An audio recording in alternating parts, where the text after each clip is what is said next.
I'm on the machine. I'm just like making the beat, and then like he like walks in. And he just starts like he like hops on the keys like yo, this sounds tight. I'm like, thank. He just hops on the keys and then he just starts playing like the bass line and we're just like jamming out. I don't know who this is. We're just like jamming out because this is like the second time I've done this already with somebody just pulling up. We're just jamming out.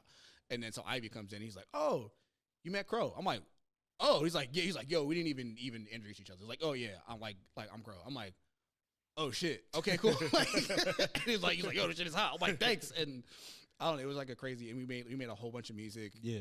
But that was my first time really being under that kind of like timeline and pressure too, because like we had to finish or get like a lot of this album done in like a week, like Really? which was the whole like a huge task. And it was like 3 like producers. We were there, and we were just all working on this on this joint together. And so we kind of like just like kind of take shifts, but like Ivy was always on. Yeah. It's like she's like constantly writing, constantly recording, like all the things. So it's like we have like the references, and we'll kind of like take a break and do things, but it's like that was kind of the goal, was just to like just lock in for like a week plus like straight and just bang these records out. When you're on a timeline like that, is that, I know you said it was like pressure or whatever it is, but like does that change how you like operate, the way you go about making the music?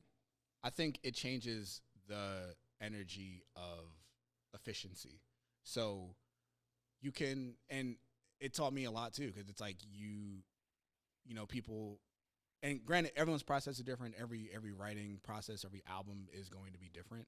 But it did teach me like, all right, cool. Like this is, and that was also my first time working collaboratively with other producers, which I don't normally do well. Okay. At least to that point, I had never really done well because I never really met other producers that work the way I do.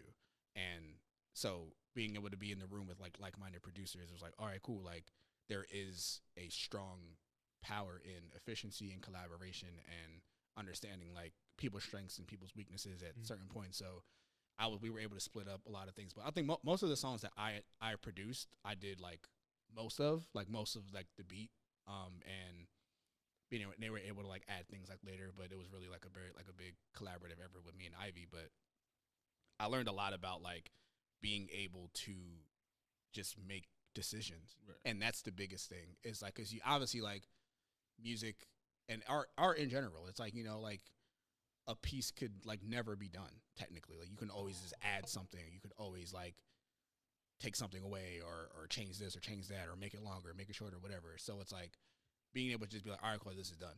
Right. Like it got to be done. We could work on this song for 5 years if we wanted to, but it's like we got to finish this song in 5 hours. Yeah. Like we got a whole album to make. So it's like, cool, this is good. We gotta take definitive action, and that taught me a lot, because it's been able to help me just be like, all right, cool, like listen to the song and feel good about it and not overthink it.